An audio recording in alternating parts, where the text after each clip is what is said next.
word comes down from heaven in this ayah telling the committed Muslims you should not have political relationships of affinity or allegiance to the kafirs at the expense of the mu'mins.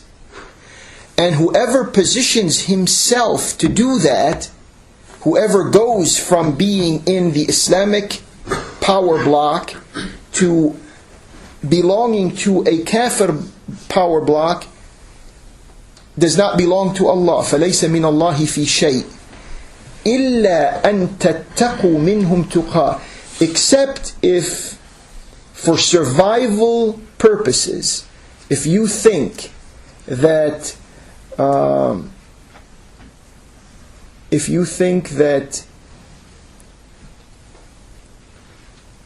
the government of the kuffar and its instruments are going to come down on you. Let's say you're not living in Al-Medina.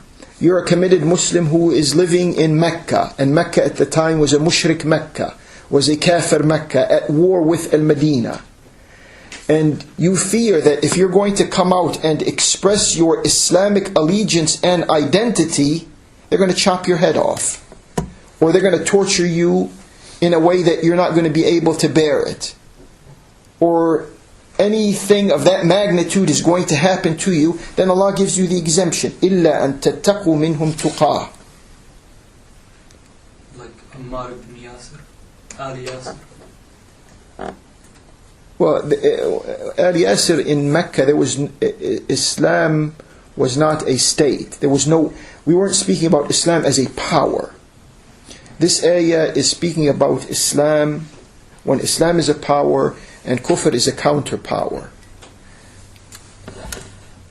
And Ammar and them, they didn't show any taqiyya at that time. So, there's a build-up of momentum and there's a build-up of meaning. Here you translated awliya as to take affinity. Political affinity. Be careful. These words are slippery. We have to be very careful with them. Awliya is one of these words. It's when you pay allegiance and you become an ally and you relegate superiority status to the kafir block of opposition to you. When you do something like that, you have appointed the kafirs as your wali or awliya, as the case may be. So when Imam Al-Sadiq, when he says "Ittaqiyya dini wa dinu abai," what he is inferring here is that the potential of opposition against the political deviation that has occurred would take this issue to the extent of placing my life and my survival and the life of and survival of those who are with me in existential danger. In lieu of doing that, he said, "At-taqiyatu dini wa dinu abai." Okay.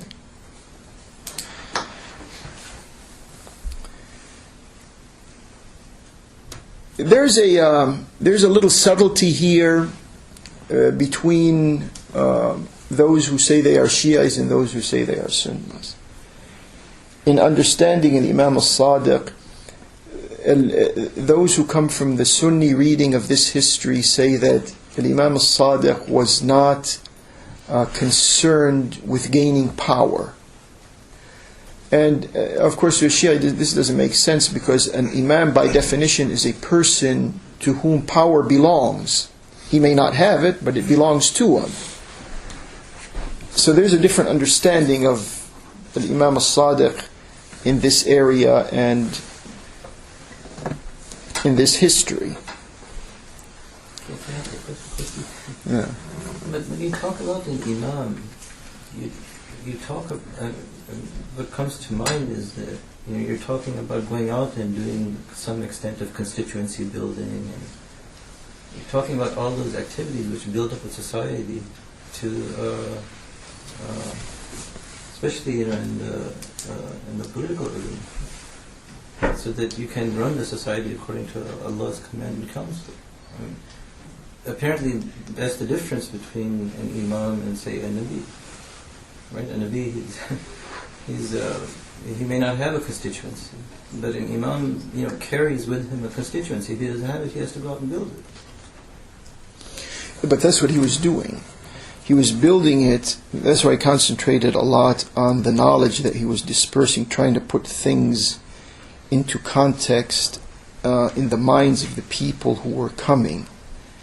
See, the tragedies that had befallen the previous Imams, Imam Al Hussein and Imam Zayd, Imam Zayd's children, Muhammad al-Nafs al-Zakiyya, his brother Ibrahim, these were all tragedies. And all of these basically unfolded in the generation before the Imam Sadiq, and during his time. He was seeing all of these things happen. So in his mind, knowing that, just like you're saying, an Imam, one of the characteristics or definitions of the Imam is that he has to assume this social consolidation and bring things back to their correct state, especially in the political arena. But after he had seen and experienced the things that had happened, he said, okay, the way we're going to do this is that we're going to try to impart correct information to the Muslims. In other words, trying to put together a grassroots movement that could, when the time comes, bring about the correction of that political deviation that occurred. This was his reading of it. And it's very easy for us, 1,300 and almost 400 years later, it's easy for us to say, and this is, I think this is, I really encourage you, if you have if you see, many of us carry a lot of tradition in our minds and in our lives. But if you're sort of relatively tradition-free, encourage you to read about these scholars of Islam that we have been reading in a complementary way.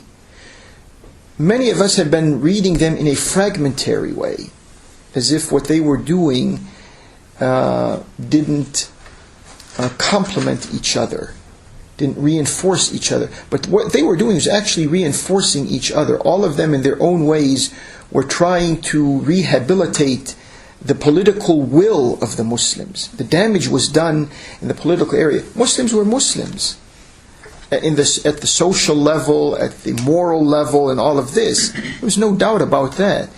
The damage was done in the political area. That political area had to be rebuilt.